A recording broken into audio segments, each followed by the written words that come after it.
ولا تعرض إلى ذكرها طيلة السنة أبدا. ورفته برجله وجلس على صدره وقرر على كلمته المقدسة وضربه بالسيف.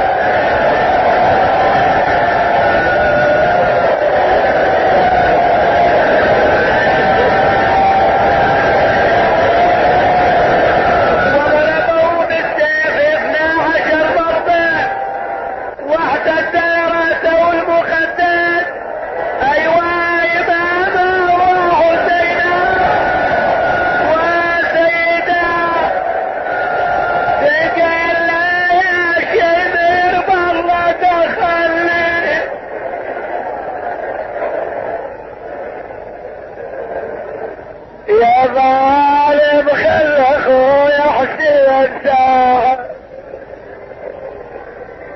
على ظل الهوى مثل الموت باع،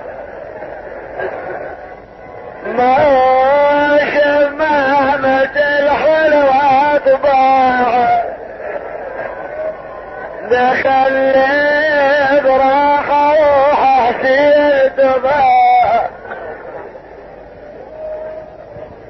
طاحت طاحت الحقو يا العدنا، طاحت طاحت الحقو يا العدنا، الحقو حسين لا يذبح عطشا، دفع الشمل عن نفسه وثنى، بقوم الى ذبحت فوق الحسين.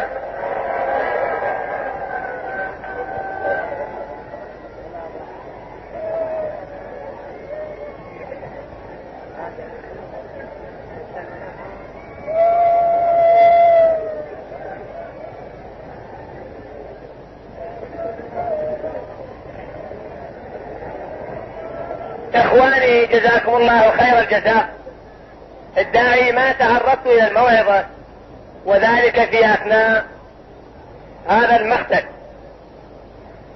وذلك حتى نوحد هذه الساعات لاجل ذكرى ابي عبد الله الحسين.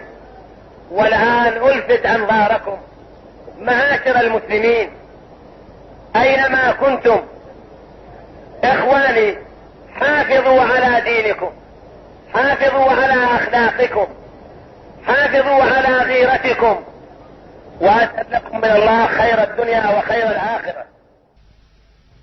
وفي الختام نقدم لكم تعازينا بهذه المصيبة المؤلمة، ونسأله تعالى أن يرزقنا وإياكم شفاعة الحسين عليه السلام يوم الورود.